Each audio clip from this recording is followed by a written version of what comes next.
schools in Dededo. As Crystal Paco reports, school faculty and staff call out to the community to help stop the crimes on campus. Both Weddingale Elementary School and Vicente Benavente Middle School were broken into this weekend. Affected areas included Weddingale's main office and 5 classrooms at BMS. As the Guam Police Department Crime Lab continues to investigate the sites, school administrators address their growing frustrations on the repeat acts of vandalism, but more importantly, the need for the community to contribute to keeping the schools safe. For BMS Assistant Principal Silvino Caneni, this is the 3rd break-in in the last 3 months. This is something that we need to solve at all levels, not just within the personnel here, but it has to be something the community values as well, and they understand the value of the school. According to Weddingale Principal Melissa Limo, this is their 3rd break-in this year. We need just be more vigilant in trying to talk to the public about, that this hurts the school and the students. And they're really taking away mostly from the students, and I think that whoever is doing it really should consider that they're taking away from the students and not just the community as well.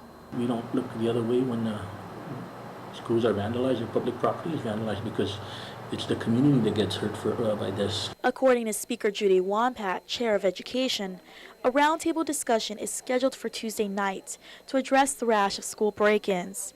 Wampat says there are many possible solutions to school security, including video cameras, hiring a security company, and expanding the community-assisted policing effort, or CAPES duties, to include school surveillance. Now what we want to do is to really look at what's happening to our school facilities, because we're spending a lot of money and not just resources that we don't really have to repair or to replace some of these equipment. But more importantly is the time, the educational time that our children are losing, and then the teachers as well and the staff for having again to, catch up, clean up, get ready again to start all over. We want to see what is available out there, what's the most feasible and affordable that, the community can come together then to try to stop this, rash of vandalism and, break-ins to our schools. All are invited to tomorrow's roundtable discussion on school security at the Guam Legislature's public hearing room at 6 p.m. Reporting for Guam's News Network, I'm Crystal Paco. All right, Crystal. Well, we want to get you up to speed on just how bad it continues to be with the good folks of the Guam Fire Department's ambulance situation. On Saturday, there was but 1 ambulance for a couple hours to respond to calls for emergencies island-wide. Spokesman Joyce Nicholas confirms that during that time, firefighters and patients alike had to wait for up to 2 hours before the ambulance would arrive for transport to the Guam Memorial Hospital. As of today, there were 4 ambulances running in Jigo, Barragata, down in Agate, and in Arahan. GFD anticipated bringing up a 5th unit by the end of today. The agency, for the meantime, has scrapped plans to lease medics from private vendors because it was too costly. The agency continues to work with the General Services Agency to procure 4 new ambulances and replace engines on 2 existing units using the $500,000 funding from the federal government. They anticipate the procurement process to be finalized this week.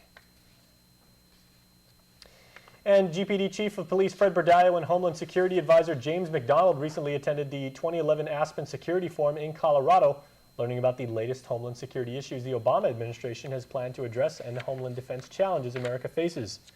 The two also got a commitment from the Assistant Secretary of the Transportation Security Administration to address any TSA issues Guam may have, as well as assurance from the U.S. Border Patrol Chief indicating his readiness to assist the territory for any border protection issues. The pair is also heard from U.S. Homeland Security Director Robert Mockney, his willingness to work with the issues of Guam's visa waiver initiative for China and Russia. They recommend the Calvo administration send a delegation to the Security Forum next year to generate a larger network within Homeland Security, military security, and law enforcement issues. And also tonight, Department of Public Works Deputy Director Carl Dominguez spoke with the Rotary Club of Northern Guam today on the status of road projects throughout the island. Dominguez says despite the more than $18 million provided by federal highway funding and additional monies from the Department of Defense, his agency is struggling to make ends meet. Only routed roads get federal funding. Secondary roads, like village roads, do not get federal funding at all. They rely on Government of Guam funding, and at DPW we have hardly any of that money at all to work on the roads. We hardly have any money to even repair potholes. That's how difficult the situation is at DPW right now. He's asking drivers to be patient with ongoing road work as well as to drive carefully around work sites. You can find out more on DPW's upcoming projects on GuamTransportationProgram.com.